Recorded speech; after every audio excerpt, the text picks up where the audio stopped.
હાય, હું છું Gandhi. GTU B Sem 3 Probability and Statistics subject નું ફર્સ્ટ પેપર એટલે કે વિન્ટર 2019 ના પેપરનો ક્વેશ્ચન નંબર 3 આપણે ઓલરેડી ડિસ્કસ કરી ચૂક્યા છીએ. આ વિડિયોની અંદર એ જે ક્વેશ્ચન નંબર 3 ની ઓરમાં જે ક્વેશ્ચન નંબર 3 પૂછાયો તો એનું ડિસ્કશન કરવાના છે મિત્રો આ વિડિયોની અંદર. ચાલો સ્ટાર્ટ કરીએ ઓરનો ક્વેશ્ચન નંબર 3A થી, જે અગેન 3 માર્ક્સમાં પૂછાયેલો છે. A sample of 20 items has mean 42 units and standard deviation 5 units. Test the hypothesis. Yes, આ જ વર્ડ ઇમ્પોર્ટન્ટ છે. Test the hypothesis એટલે કહી દીધું કે એપ્લાઇડ સ્ટેટિસ્ટિક્સ નો હાઇપોથેસિસ ટોપિક નો આ ક્વેશ્ચન છે, એટલે આપણને ખબર પડી ગઈ. તો હવે હાઇપોથેસિસ ની અંદર તો મિત્રો ઘણા બધા ટાઈપ્સ છે, ઘણા બધા ફોર્મ્યુલાસ છે, ઘણા બધા ટેસ્ટ છે.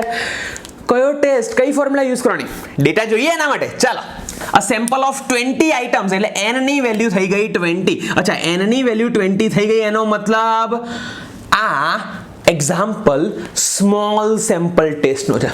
કેવી રીતના? તો n ની વેલ્યુ લેસ ધેન 30 હોય તો small sample test, greater than 30 હોય તો લાર્જ સેમ્પલ ટેસ્ટ. અહીંયા n ની વેલ્યુ લેસ ધેન 30 છે એટલે આ એક્ઝામ્પલ સ્મોલ સેમ્પલ ટેસ્ટ નો છે, એટલે વાત નક્કી થઈ ગઈ.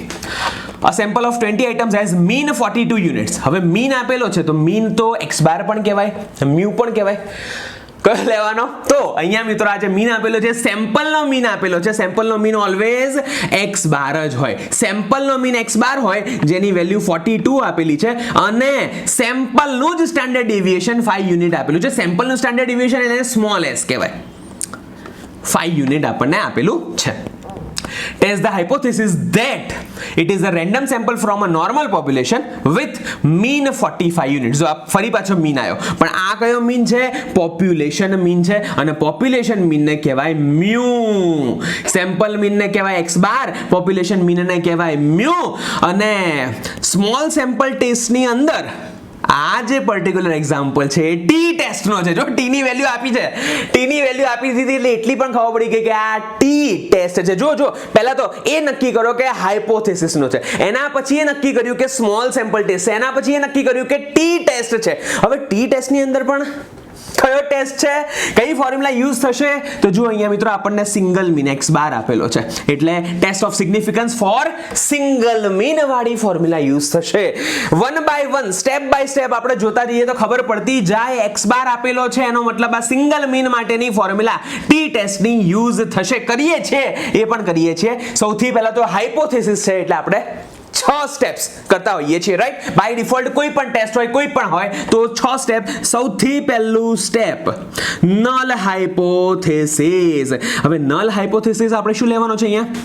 તો અહીંયા we have to test the hypothesis that it is a random sample from a normal population with mean 45 units. મતલબ કે આપણે આ 45 યુનિટ્સ મીન છે એનું હાઇપોથેસિસ ચેક કરવાનો છે, ટેસ્ટ કરવાનો છે. એનો મતલબ કે mu is equal to 45 એ આપણો નલ હાઇપોથેસિસ થાય.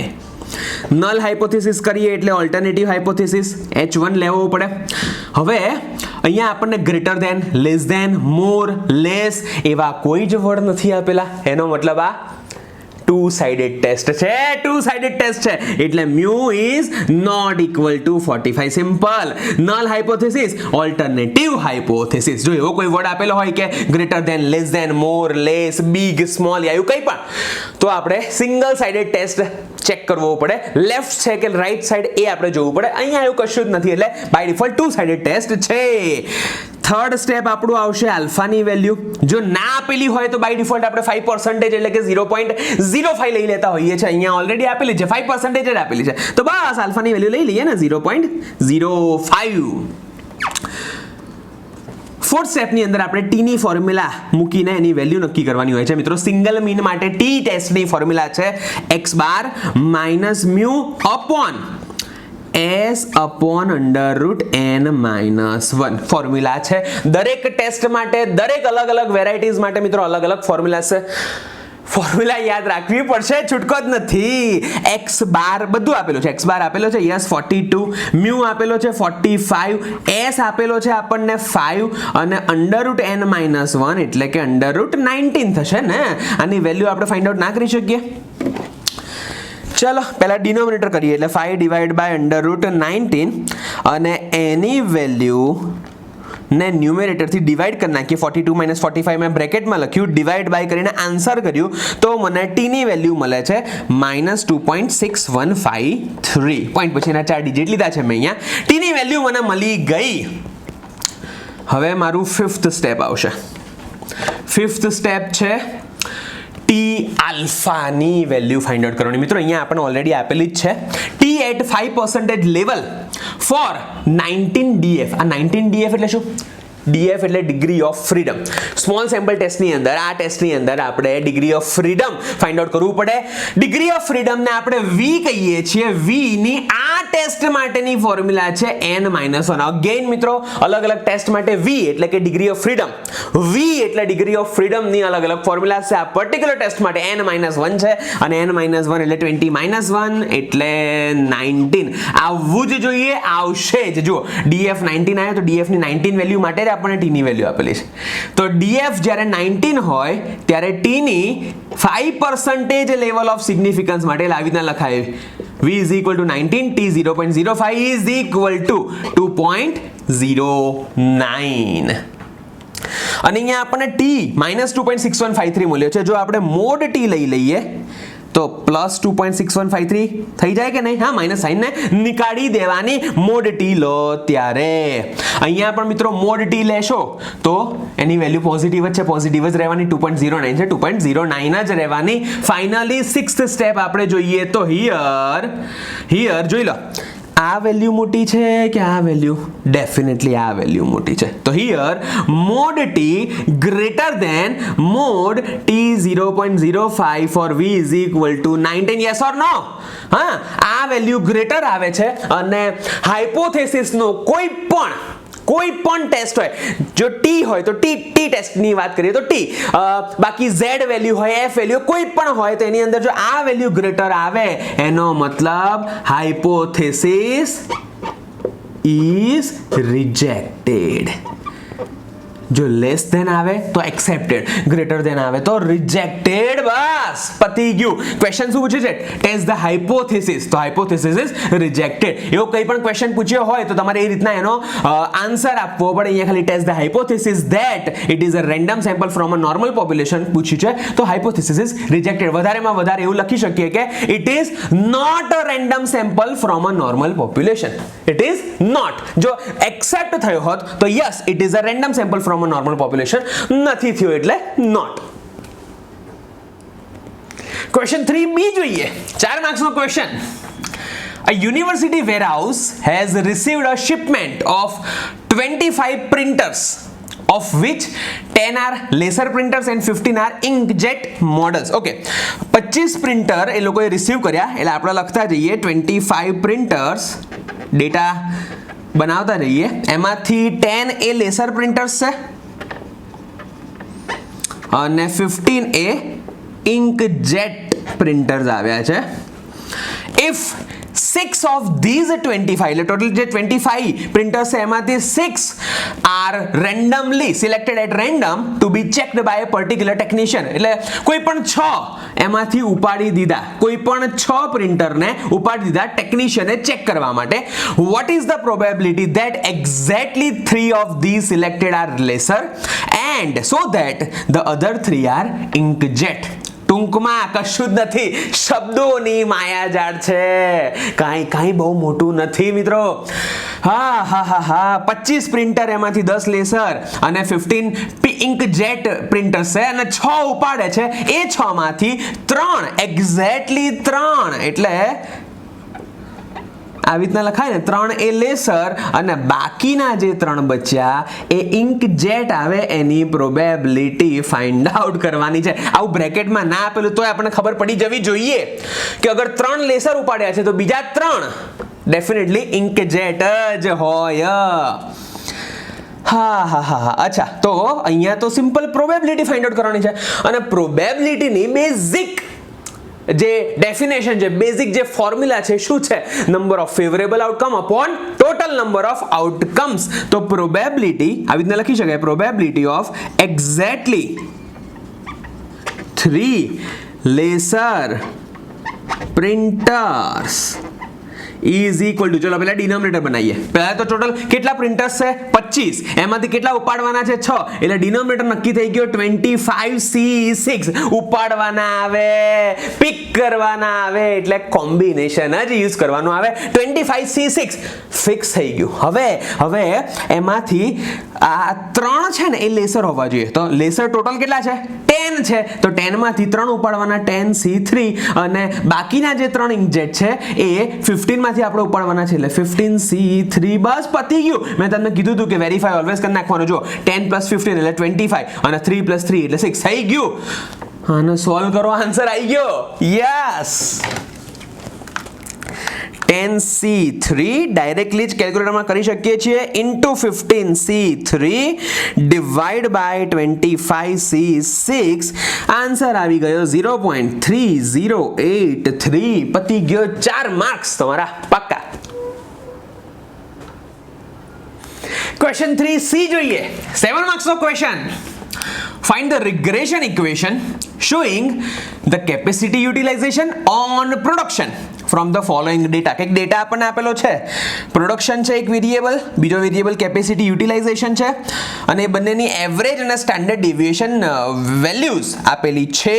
ઓકે. અચ્છા, રિગ્રેશન ઇક્વેશન બનાવવાનું છે, એટલે બે ટાઈપના રિગ્રેશન ઇક્વેશન હોય, એક y on x હોય અને બીજું x on y હોય. તો એ આપણે જોઈ લઈએ. પહેલા તો આ પ્રોડક્શનને x કહી દઉં અને કેપેસિટી યુટિલાઇઝેશનને y કહી દઉં, બરાબર? ઓકે, તો અહીંયા આપણે બનાવવાનું છે regression equation showing the capacity utilization on production. સમજો, capacity utilization on production એટલે કે y capacity utilization એટલે કે y on x. અહીંયા આપણે રિગ્રેશન ઇક્વેશન બનાવવાનું છે, regression equation of y on x. Yes, આ નક્કી થઈ ગયું. ચલો, તો આના માટેનું ઇક્વેશન શું છે? y minus y bar is equal to byx x minus x bar. આ byx એ રિગ્રેશન કોએફિશિયન્ટ છે, આ ઇક્વેશન છે, બરાબર? y on x માટેનો આ ઇક્વેશન છે, એટલે આપણને y bar જોઈશે, byx જોઈશે અને x bar જોઈશે. આટલી વેલ્યુઝ આપણને જોઈશે. તો આ બધું આપેલું તો છે. જુઓ, આ x ની એવરેજ વેલ્યુ એટલે કે હિયર x બાર નથી આપ્યો આપણને, x ની એવરેજ વેલ્યુ એટલે x બાર 35.6, અને x નું સ્ટાન્ડર્ડ ડેવિએશન જેને સિગ્મા x કહેવાનું ને, જે આપેલું છે 10.5.